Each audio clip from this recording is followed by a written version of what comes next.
Жеңишбек Токторбаев 100гө жакын үйдү өзүнүн жакындарына берип салганы аныкталды. Журналист Манас Осмон өзүнүн баракчасында мурдагы шаар жетекчилигинин тушунда болжол менен 100гө жакын батир жеңилдетилген негизде таратылгандыгы тууралуу маалымат жарыялады. Ал бул чечимдер Ош шаарындагы муниципалдык ипотекалык компаниясынын финансылык абалына терс таасир эткен болушу мүмкүн экендигин белгилеген. Аталган билдирүүлөрдө батирлерди бөлүштүрүү маселеси толук ачык айкын жүргүзүлгөнбү деген суроолор жаралып жаткандыгы айтылат. Ошондой эле айрым маалыматтарга ылайык муниципалдык деңгээлде 2 миллиард сом көлөмүндө насыя алуу максатында 4 муниципалдык ишкана түзүлгөнүгү тууралуу маалыматтар да коомчулуктар арасында талкууланууда.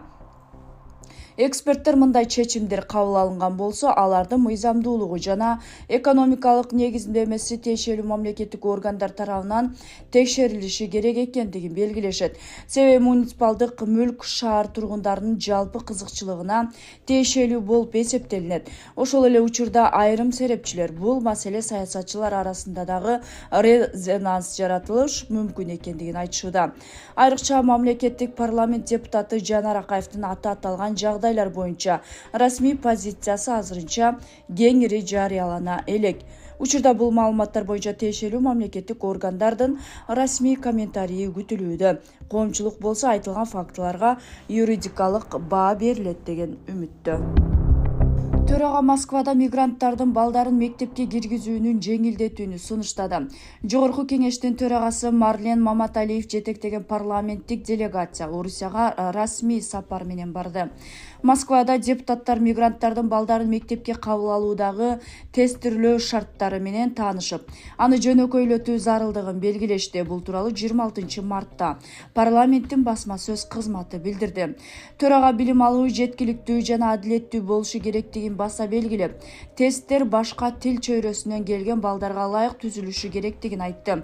Ошондой эле делегация кыргыз диаспорасы менен жолугуп, мекендештердин көйгөйлөрүн угуп, аларды чечүү жолдорун ортого салышты. Сапардын алкагында Марлен Маматалиевдин Орусиянын жогорку жетекчилиги, анын ичинде мамлекеттик думанын төрагасы Вячеслав Володин менен Федерация кеңешинин төрайымы Валентина Матвиенко менен жолугушууну күтүлүүдө. Трамп АКШ менен Ирандын сүйлөшүүлөрү уланып жаткандыгын билдирди.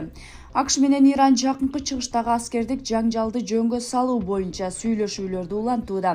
Бул тууралуу АКШ лидери Дональд Трамп Республикалык партиянын өкүлдөр палатасы уюштурган иш-чарада билдирди.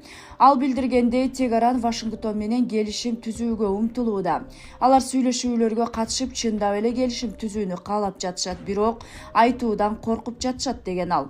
Эскерте кетсек, 23 мартта Трамп Иран менен сүйлөшүүлөр ийгиликтүү өткөндүгүн жарыялаган. Буга УДА АКШ бул өлкө менен куралдуу кагылышты токтотуу үчүн 15 пункттан турган планды Иранга ортомчулар аркылуу бергени маалымдалган. Бирок анда эмнелер тууралуу жазылганы ачыкталган эмес. Көп өтпөй Иран АКШнын президенти Дональд Трамп тарабынан айтылган сүйлөшүүлөр тууралуу билдирүүгө кескин жооп берген.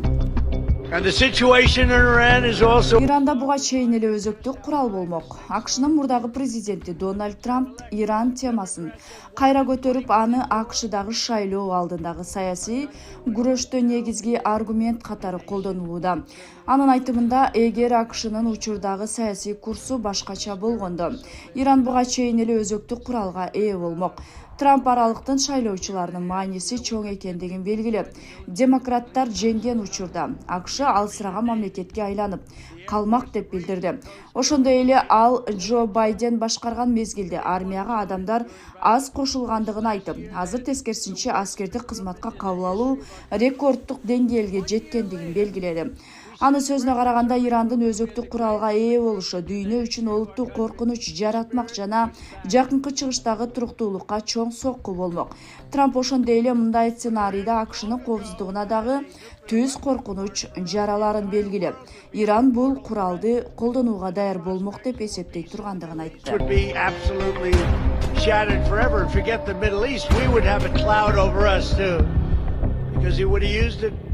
And they would have used it on us without hesitation. Our military would be woke, politicized, starved for resources.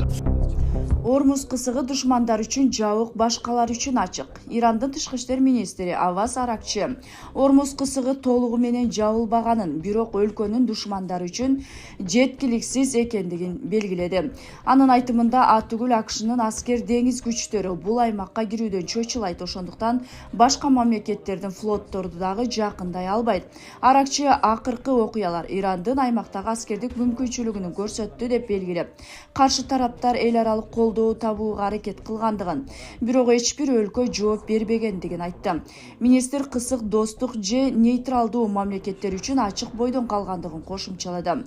Ошол эле учурда коопсуздук коркунучтарынан улам көпчүлүк кемелер бул жолдон өтүүдөн баш тартууга, айрым өлкөлөр Иранга кайрылып өз кемелеринин коопсуздук өтүшүн камсыздап берүүнү суранышкандыгы дагы белгиленди. Анын сөзүнө караганда, аймакка чет элдик аскерлер күчтөрүнүн кириши чыңалууну күчөтүп, абалды дагы татаалдаштырат, анткени бул аймак азыр согуш зонасы болуп эсептелет. Ошондой эле Аракчы Иран достук мамиледеги өлкөлөрдүн Ормуз кысыгы аркылуу өтүшүнө жол берди. Мындай мүмкүнчүлүк Кытай, Орусия, Индия, Ирак жана Пакистанга берилген.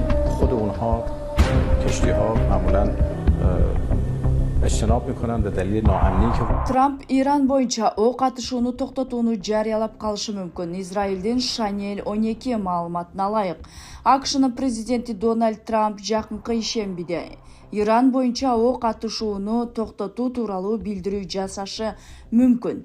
Израиль бийлиги мындай кадам АКШ менен Иран ортосунда толук кандуу келишим болбосо дагы жарыяланышы ыктымал деп эсептейт. Ушул себептен Израилдин саясий жана аскердик жетекчилиги согуштагы жетишкендиктерди мүмкүн болушунча тез пайдалануу зарылдыгын макулдашты. Маалыматка караганда, премьер-министр Биньямин Нетаньяху менен өткөн жыйында ок атышуу токтотконго чейин аткарылышы керек болгон негизги максаттардын тизмеси аныкталган. Бул маселе шаршемби кечинде тар курамдагы жыйында кеңири талкууланып, кийин саясий коопсуздук кабинетинин отурумуна чыгарылары белгиленген. Пхеньян шаарында Беларусь президенти Александр Лукашенко расмий сапар менен барганга жогорку деңгээлдеги тосуп алуу аземи өттү. Аны кедр лидери Ким Чен Ын жеке өзү тосуп алып, Кореянын борбордук телеграф агенттиги билдиргендей, азем өтүүчү жерде кедр жана Беларустун мамлекеттик желектери илинип, ардактуу кароол жана Корея элдик армиясынын ардактуу кавалериясы тизилген. Ошондой эле коргоо министрлигинин борбордук аскердик оркестри катышкан. Бул сапар эки өлкөнүн ортосундагы саясий жана аскердик кызматташтыкты чыңдоого багытталгандыгы маанилүү кадам катары бааланууда.